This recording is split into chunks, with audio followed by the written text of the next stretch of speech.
MPSC drug इन्स्पेक्टरच्या इंटरव्ह्यूची तयारी करताय तर हा व्हिडिओ तुमच्यासाठी आहे.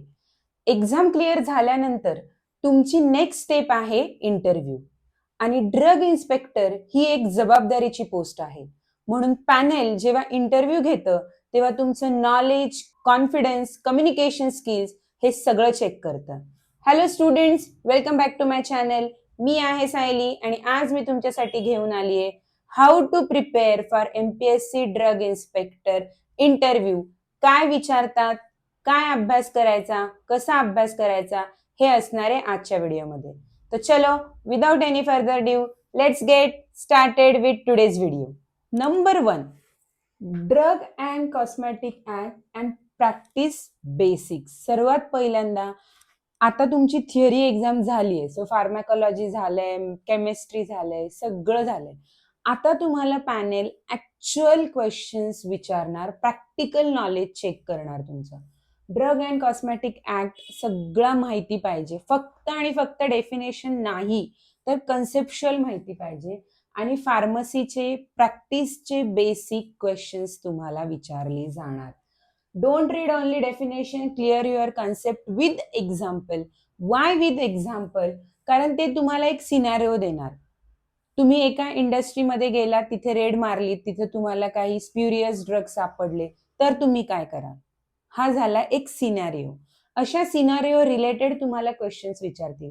सो फक्त आणि फक्त रट्टा मारून आता तुम्ही पास होऊ शकत नाही, इंटरव्ह्यू क्लिअर करू शकत नाही.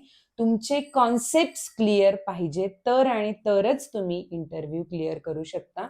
आणि तुम्ही कॉन्फिडंट पाहिजे जो काही सिनॅरिओ आहे त्याच्यामध्ये एकदम व्यवस्थित विचार करण्यासाठी. Next, pharmaceutical industry knowledge. Actual तुम्ही जाऊन फार्मास्युटिकल इंडस्ट्रीमध्ये इन्स्पेक्शन करणार आहे तर तिथलं बेसिक नॉलेज तर तुम्हाला पाहिजेच. मॅन्युफॅक्चरिंग प्रोसेस कशी होते, म्हणून तुम्ही आधी बघितलं तर तुम्हाला 2 किंवा 3 वर्षाचा इंडस्ट्री एक्सपिरियन्स हवा होता. फक्त हीच पोस्ट अशी निघाली, नो एक्सपिरियन्स निडेड. याच रिझनसाठी की त्याला actual QA QC, validation, calibration या गोष्टी कशा होतात, मॅन्युफॅक्चरिंग प्रोसेस कशी होते, R&D टू मॅन्युफॅक्चरिंगला कसं प्रोडक्ट ट्रान्सफर होतं, ह्याची सगळी थॉरो नॉलेज पाहिजे. त्यासाठी तुम्हाला प्रॅक्टिकल नॉलेज गेन करावं लागेल. Number 3, role of drug inspector. सर्वात तुम्ही इंटरव्ह्यूलाच गेलेले आहात ड्रग इन्स्पेक्टरच्या, तर तुम्हाला रोल ऑफ ड्रग इन्स्पेक्टर माहितीच पाहिजे. सगळे रोल माहिती पाहिजे ड्रग इन्स्पेक्टरचे. मग तुम्ही कसं काम करणार, मग तुम्ही हे केलं तर काय होईल. मोस्टली तुम्हाला सगळं सिनॅरिओ रिलेटेड विचारणार. तुम्ही एमपीएससी, युपीएससीचे जे बाकीचे इंटरव्ह्यूज होतात त्याची आयडिया असेलच. आणि नसेल आणि तुम्हाला हवे असेल एखादं मॉक इंटरव्ह्यू तर मी तेही अरेंज करून चॅनलवर टाकेल, मला कमेंट करा. करंट अफेअर्स, करंटली काय बॅन झालंय, रिसेंट काही इयर्समध्ये कोणते ड्रग्ज बॅन झालेत, फार्मास्युटिकल इंडस्ट्रीमध्ये काय चेंजेस झालेत, हे सगळं तुम्हाला माहीत पाहिजे. आणि नसेल माहिती एखादा सिनॅरिओ तर सरळ माहीत नाही, I will search on that असं म्हणायचं आहे. तुम्हाला जर एखादा रॅन्डम सिनॅरिओ सांगितला जो कधीही झालेला नव्हता आणि जर तुम्ही हो म्हणालात तर बघा. सो तुम्हाला माहिती पाहिजेत, पण नसेल जरी माहिती एखादं तर you can say I don't know about this scene event, I will read on it. Next, HR and personal questions. सगळीकडेच हे क्वेश्चन विचारले जातात. फॉर एक्झाम्पल, गव्हर्नमेंट जॉबच का करायचंय? सेकंड, ड्रग इन्स्पेक्टरच का करायचंय? तुमच्याबद्दल माहिती सांगा, तुमच्या फॅमिलीबद्दल माहिती सांगा, फॅमिली बॅकग्राऊंड सांगा. जे बेसिक सगळ्याच इंटरव्ह्यूमध्ये HR विचारतात. ही इन्फॉर्मेशन निडेड आहे आणि याचे आन्सर सगळ्यांचे रेडी पाहिजेत. मी एक क्वेश्चनरी घेऊन पण येईल नेक्स्ट व्हिडिओमध्ये की कोणते तुम्ही स्वतः रिलेटेड बेसिक क्वेश्चन्स तुम्हाला माहितीच पाहिजे. Why you are fit for this job, हे बेसिक क्वेश्चन तुम्हाला प्रत्येक जॉबसाठी लागणार आहेत.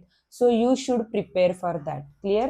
Bye using these 5 basic tips for the interview तुम्ही कोणताही इंटरव्ह्यू क्रॅक करू शकतात. Number 1, formal dressing. Formal dressing करायचं आहे मुलांनी सुद्धा, मुलींनी सुद्धा. मुलींनी you can wear sari, formal kurti or formal outfit, shirt and trouser. For men it is shirt and trouser. Shoes proper, well maintain hair. Next Marathi and English. आता हा गव्हर्नमेंट इंटरव्ह्यू आहे, एमपीएससीचा इंटरव्ह्यू आहे, तर तुमचे जे काही आन्सर्स असतील तुम्ही मराठीमधून पण प्रिपेअर करा आणि इंग्लिशमधून पण प्रिपेअर करा. पुढचा ज्या लँग्वेजमध्ये क्वेश्चन विचारतोय त्या लँग्वेजमध्ये आपल्याला आन्सर करायचं आहे. इंग्लिशमध्ये विचारलं इंग्लिशमध्ये आन्सर करायचं, मराठीमध्ये विचारलं मराठीमध्ये आन्सर करायचं. क्लिअर. Next eye contact. जो पॅनल मेंबर तुम्हाला क्वेश्चन विचारतोय त्याच्याशी आय कॉन्टॅक्ट करायचा आणि त्याला आन्सर द्यायचं. अलॉंग विथ बाकीच्यांशी पण आय कॉन्टॅक्ट करा, पण ज्यांनी क्वेश्चन विचारलाय पहिल्यांदा त्याच्याशी आय कॉन्टॅक्ट करा. Next unknown question. Unknown question असतील तर आपल्याला सवय लागली आहे चुकीचा आन्सर पण कॉन्फिडेंटली द्यायचं. नो.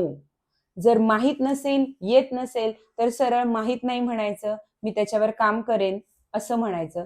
रॉंग आन्सर कॉन्फिडेंटली द्यायचे नाही. Fifth, be confident but not over confident. म्हणूनच मी आता सांगितलं की कॉन्फिडन्स चांगला आहे पण ओव्हर कॉन्फिडन्स नकोय आपल्याला.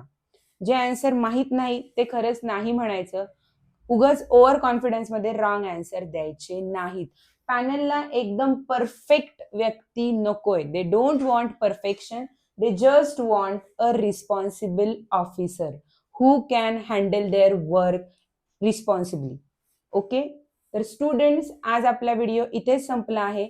अजून कोणते क्वेश्चन्स येऊ शकतात, क्वेश्चन बँक आणि त्याचे अलॉंग विथ आन्सर्स, अजून काही माहिती हवी असेल तर मला खाली कमेंट करा, आपण नेक्स्ट व्हिडिओमध्ये घेऊन या. तर चलो बाय. हा व्हिडिओ आवडला असेल तर लाईक, शेअर अँड सबस्क्राईब.